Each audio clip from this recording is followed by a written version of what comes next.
Hello, Denisonians. I'm Allie Teopa-Spungen, class of 2008.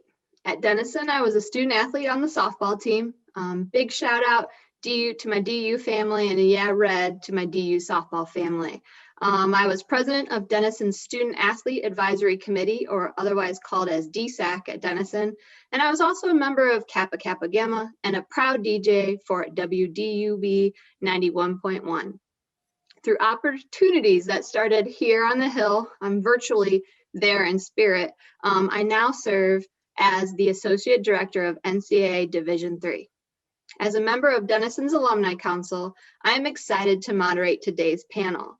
And also, it is very fitting to have this panel today since it is the 49th anniversary of Title IX. We are here today to talk about careers in the sports industry. Whether you are currently work in the field of sports or either looking to enter the sports industry or just passionate about sports, a career involving sports is a great choice for you to explore. We have an amazing panel of Denisonians here with us today who are all excited to share their experiences in the sports industry with you. Among many topics, you will learn how the athletic industry has changed over this past year, what professionals need to do to stay relevant, and also hear advice on how to not only break into, but also excel in this profession. I think you will find today's panel to be a great opportunity to not only hear from leaders in the field of sports, but also network with other alumni in the athletic industry. Before I introduce panelists, I wanted to provide a few housekeeping notes to make this panel most useful for you all. First, we are recording the panel and plan to post the recording on our Alumni and Athletics website. Second, after the panel discussion, attendees will have the opportunity to network and learn from one another in breakout rooms.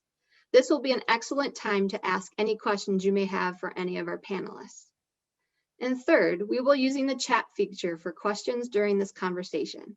If you have a question or comment that was not addressed, please post it in the chat section to the panelists, and we will do our best to address questions at the end or in the breakout sessions. So with further ado, I'm delighted to have three former Big Red student athletes join me virtually for today's conversation.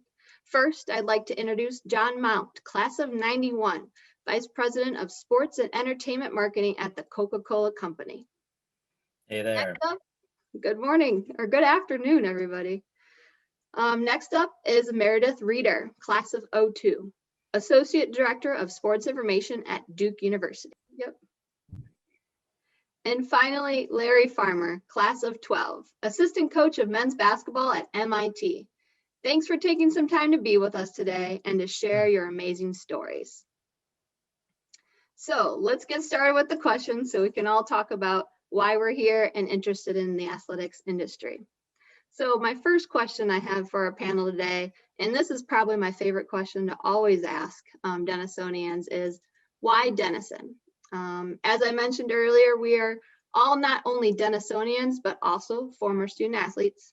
So I'll ask each panelist to start off by telling the audience, why you chose to attend Denison. And then if you can share what the impact or being a part of Big Red Athletics has had on your 4 years on the Hill and beyond. So since John, you're our most senior member of the panel, we'd love to start with you. Oh, I love that. I'm a senior. That's amazing.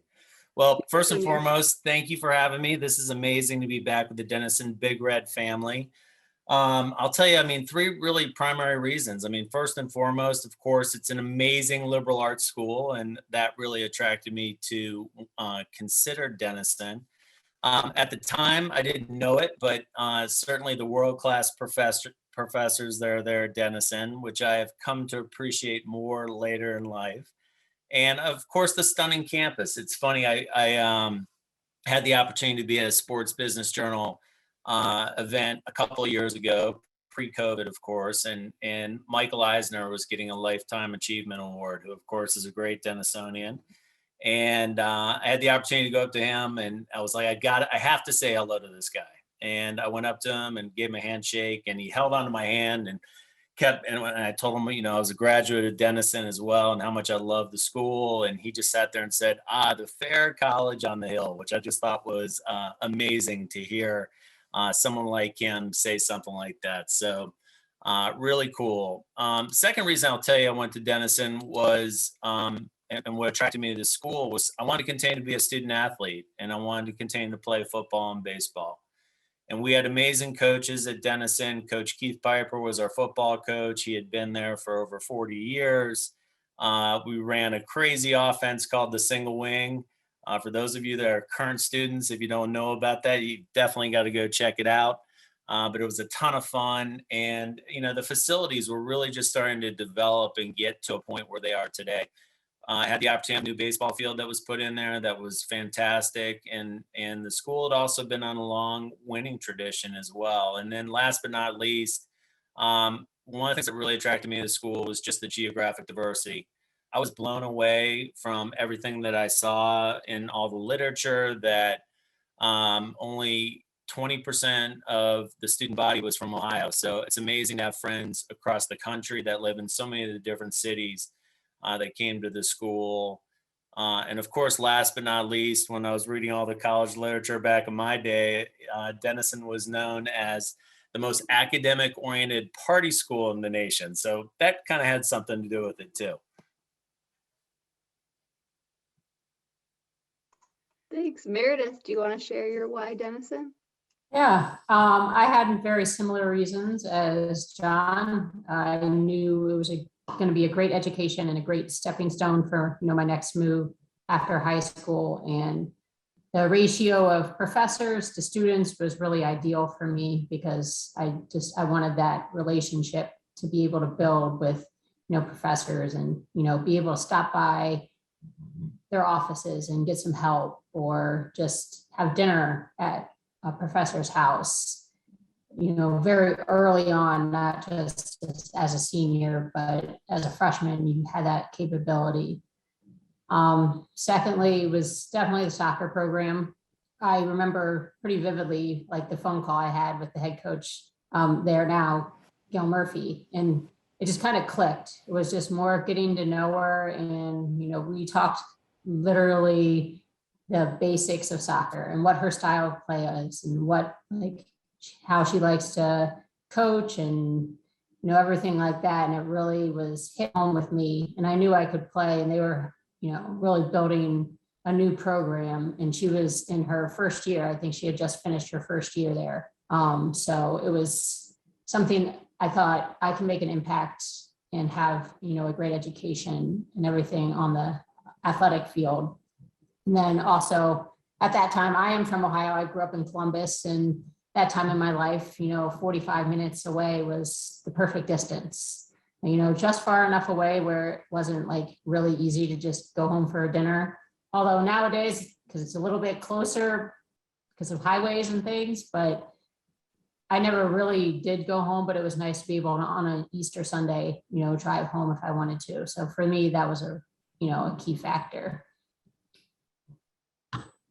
Thanks for sharing, Meredith. And Larry, what about you? Why Denison?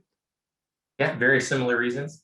Obviously, liberal arts education, and at least coming into the recruiting process, I was very naive about the whole D3 scene in liberal arts colleges. So my first introduction to it all was really through Coach Galoni. And that kind of leads me into my second reason why. Through the recruiting process and getting to know him and learn more about the team at Denison and the overall experience of being a student athlete there. He was a great recruiter and certainly helped me make bridge that gap from high school to college. And then another selling point for me was the smaller feel of campus and the tight-knit community. I came from a very large high school. My graduating class was over 1,000 students, so a little bit smaller coming to Denison, but that was something I was looking for in terms of that immersive and close connection you could build with your professors as well. It's really awesome always to hear that why, because it's different in aspects, but then the core is it of the experience and the coaches, which we all mentioned in our answers. So Larry, I'm going to turn the next question to you, and let's talk about transitioning to current careers. I think you're a most recent graduate. Could you talk to everyone of how you ended up at MIT and your other background, and how Denison played a role in that. And then did you have any mentors along the way that helped you launch into your career path? And I'm having a hint that it might be Coach G. Yeah. So we'll start there. So, but before Coach G, what preceded all of that is my dad, who's been a college coach and coached at the national level overseas as well. So coaching has been, and his basketball coaching has been integral and forever force presence in my life. So in terms of a mentor, my dad, in terms of introducing me to the sport, the coaching and the teaching element of teaching college sports and whatnot, but then Coach G in terms of making that transition from high school to college and what the student athlete experience could look like at a liberal arts institution and what that experience is like for Division III athletics. And so after graduation, I majored in biochemistry. And so I started working for a pharmaceutical company initially and kind of continuing the conversation with Coach G and my dad. I knew I wanted to go back to school and pursue a graduate degree, but then also stay connected to basketball. And I was able to do that at Boston College, where I pursued my MBA, but then also was able to hop on their staff as a graduate assistant. And so that brought me back to the Division I level, got a whole different purview of what that landscape was like. And that competition, those practices, that student athlete experience. And then after graduating from BC, an opportunity presented itself at MIT. I had heard tremendous things about the current head coach there, Larry Anderson, in terms of not only being a mentor for his student athletes, but then also young coaches trying to make that transition and break into coaching. And I knew I could do that at Division III, where you have your hands on every aspect of a growing and thriving coaching program or sports program. And so in pursuing that, I've been able to do everything, recruiting, sending out newsletters to alumni, hands-on with the guys in practice, scouting, everything you can think of. And one thing that really kind of opened my eyes to that was during the interview process with Coach Anderson, if we're talking about mentors too. He sat me down and was like, I'll be honest with you, the last thing you're going to do here is coach. And like most people, you kind of laugh in response to that, but you really do get your hands-on and full immersive experience at the Division III level. Was something I was looking for in making that transition. How about you? What about going into your current career? Yeah, so my path was pretty, straightforward.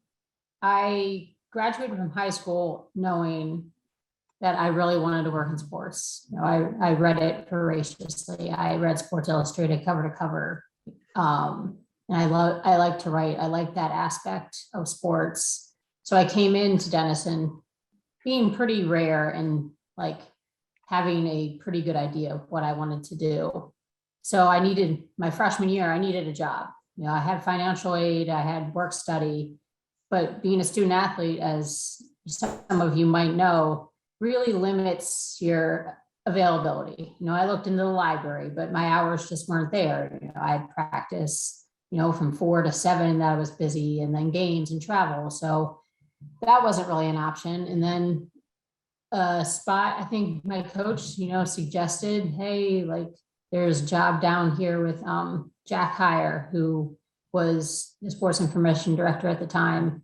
And it turned out that it worked perfectly. And he was a huge mentor to me at Denison. He really let me take the reins as I got older, and I helped run the NCAC tennis tournament my senior year. And I did all of the indoor track meets, and he really gave me that confidence and that experience and really just let me develop. And then from there, I just went to a small school, Hobart and William Smith. It's very similar to Denison in Geneva, New York, and, got a different taste. Great mentor there, and Ken DeBolt, who I obviously am still in communication with, really taught me that it's really important to stay current and not be afraid to keep evolving. And he does a really good job of that. He hasn't stayed static or stagnant. And I learned so much under him over the course of a couple years, and it allowed me to get a position at Colgate University. which moved up into the Patriot League, smaller Division I, but it really opened my eyes and my network and my connections to bigger universities in Division I. And we would go play Power 5 schools in basketball, and it really gave me that outlet. And I just learned a different trade in some respects of the industry and everything. And that kind of pushed me along to Duke, where I am now. And it's night and day from where I started, but it's everything I've learned along the way has helped me to where I am now. And oddly enough, our office at Duke is filled. We have a University of North Carolina graduate. I believe that is the only, in Tennessee, but that is the only 2 people in our 9-person office that is like a big Power 5 or Division I program. A lot of us went to Division III or small Division II schools. So it really helped me along the way to see so many different aspects of the profession and working in an athletic department to get to Duke. And it helped me immensely. Thanks for sharing, Meredith. I have a similar student work job just like you, but mine was with Craig Hicks. So great to hear that we had similar stories of Denison. So, but we'll move on to our next question. And Meredith, I'll start with you. If you could share how the sports industry, or specifically your job, has changed over the years, and then especially over this past year of COVID. I know athletics was different.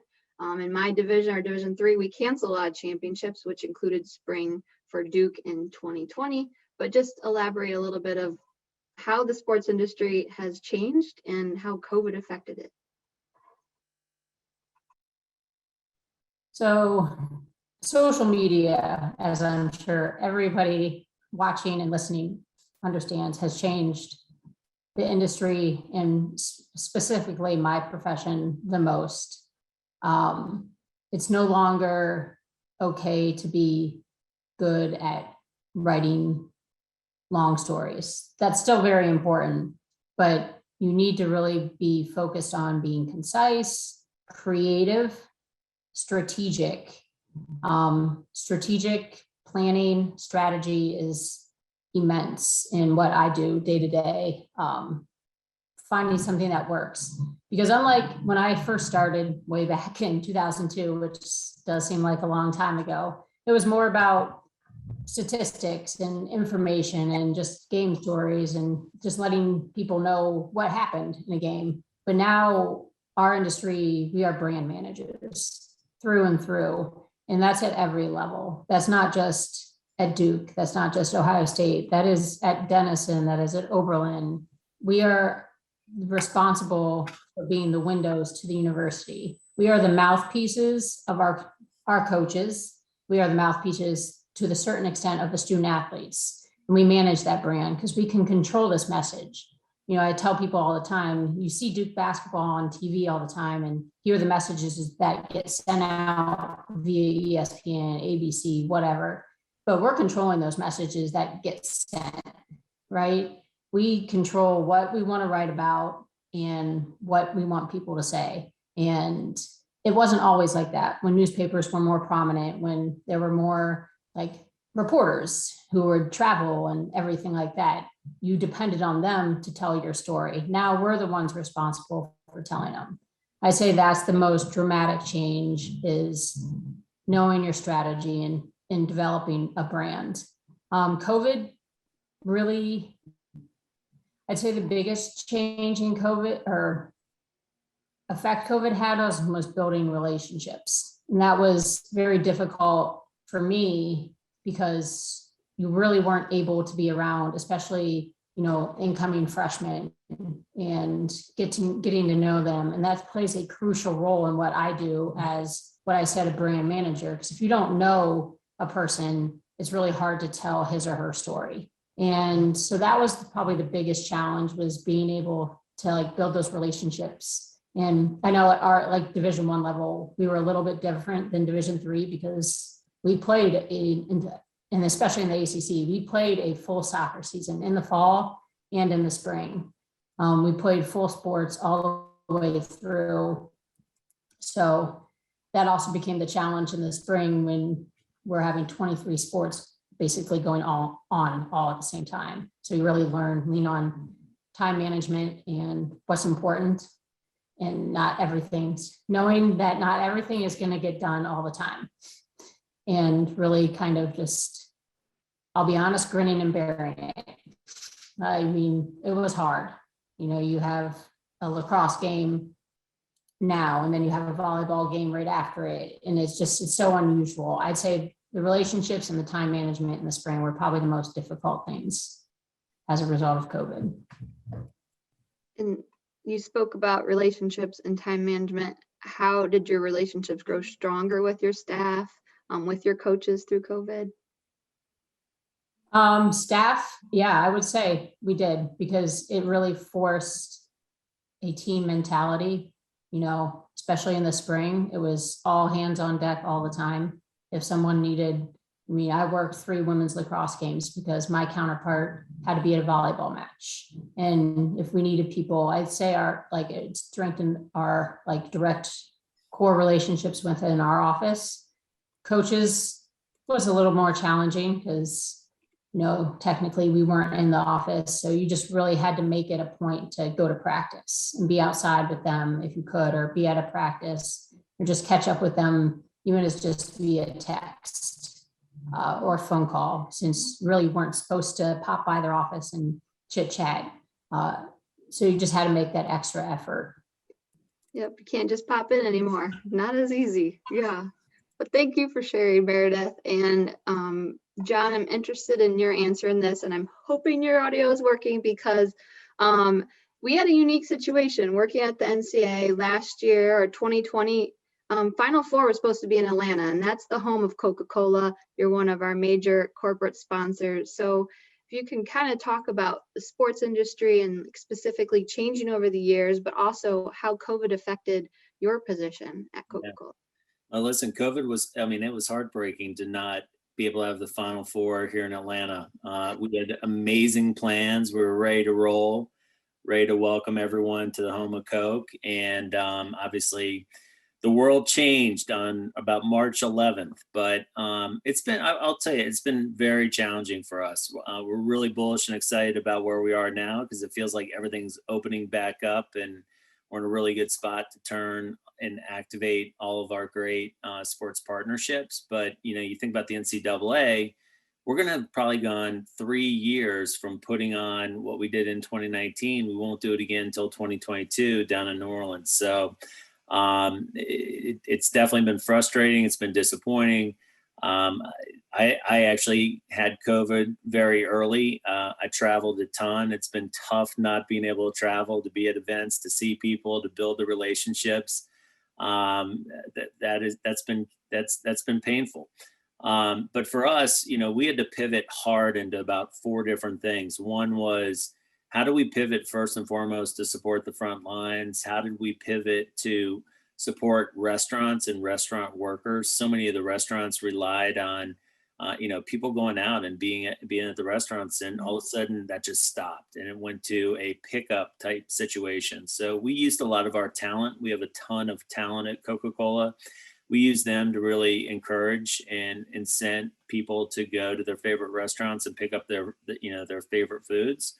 And hopefully pick up an ice cold Coke along with it. Mm-hmm. And then, you know, when the George Floyd situation happened, we pivoted into social justice as well. So we stayed really busy through COVID, but we also had to work with our partners. And you talk about testing relationships. We also had to work with our partners, because many of the events weren't being put on anymore. And, we have huge sponsorship investments in those with those different entities. So we had to come to a fair agreement on what was fair to pay for and invest in, and things that we needed to pass on. So that conversation was really tough, and it tested and I think really fortified our relationships in a much better way. And then the last thing I would tell you is, and it's funny that we haven't thought about this longer, and it's something I think that we'll bake into our plans moving forward. For so long, so many of our events and so many of the things that we did was tied to tailgating, and no longer, tailgating wasn't happening anymore. And so we had to pivot more to this idea of home gating, where everyone, as sporting events kind of came back on TV, how did we encourage and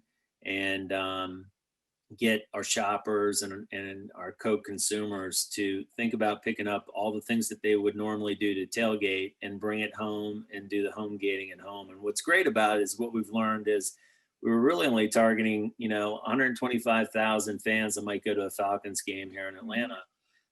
Now we're able to target all of Atlanta, 7 million people, to think about doing a whole different behavior at home with their friends and family, which for so often they were already doing. So, but it's all coming back. It feels like we're in a much better spot, and we're looking forward to the months ahead.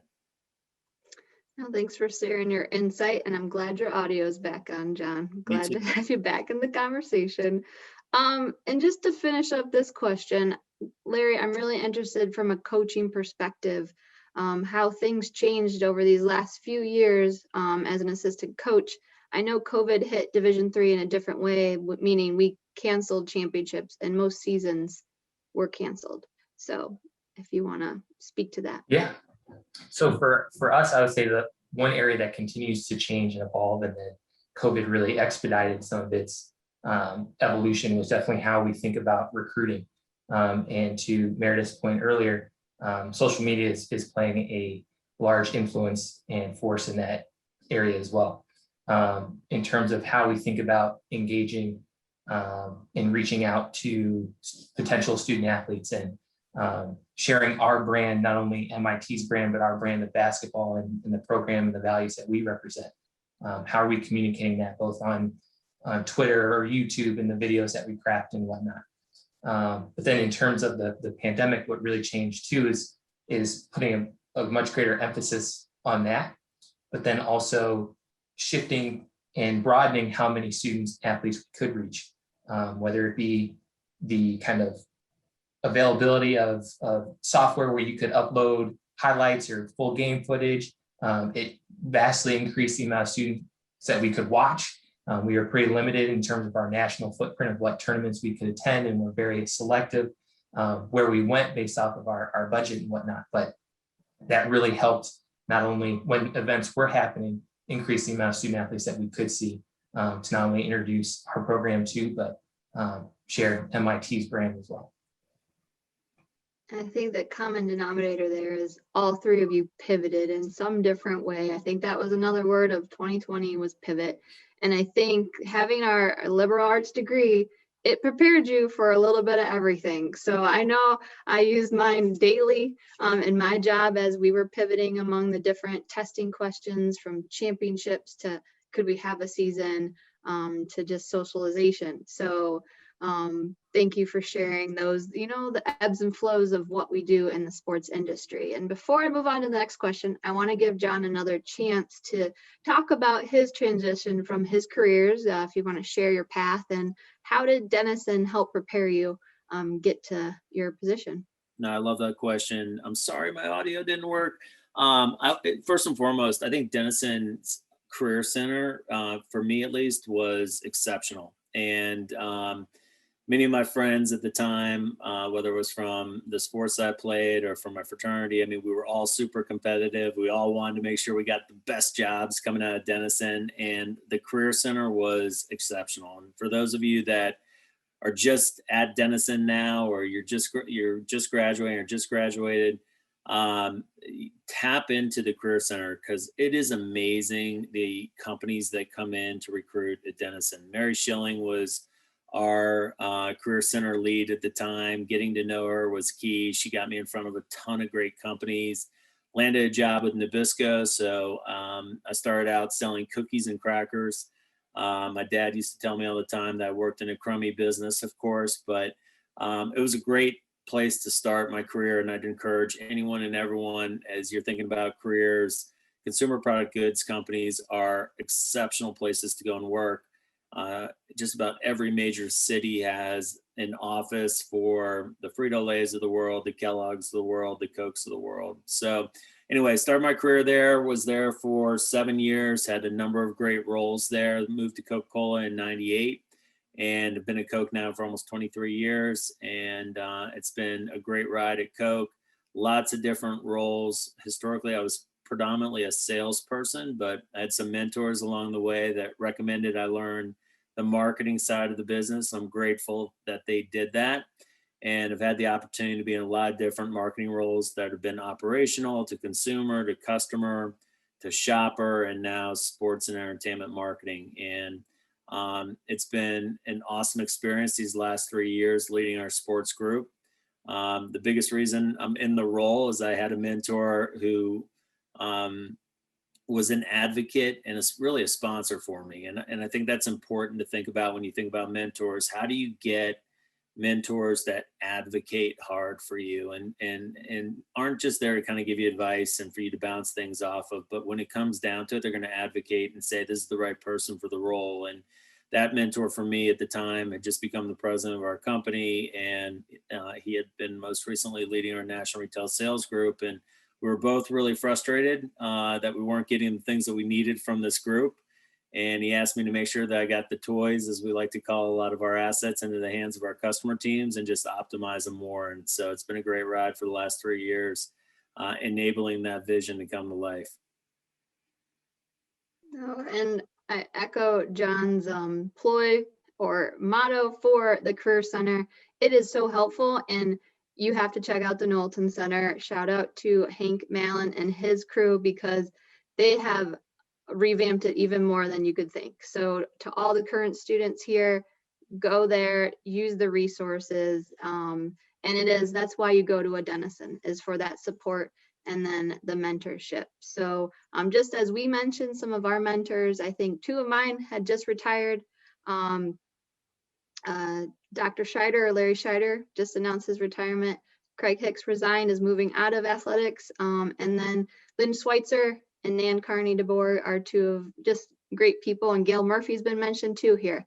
So thanks to all our mentors out there. If you want to drop a shout out to any of your Denison mentors, put it in the chat now. It's always glad to put out some praise to those that helped you get where you are today. So our final question with the panelists before we move into our breakouts is, we're going to talk about advice. I think this is always something that is good to share. What helped you get you here won't get you there. So you always have to keep getting better to keep improving. As you saw, everyone has a little bit of a different career journey. So I'll start with Larry with this question, but what piece of advice would you give to a current Denison student and alumni on the call today about not only getting into the profession, but also excelling and making it a career? Yeah, so I would say getting into the profession of coaching, there are several different ways and methods you could go about doing it. Whether you're kind of starting in coaching, or you have playing experience, or you don't, and you were a manager or just affiliated with a team. One thing that connects all the different paths you could potentially take certainly is your ability to network authentically.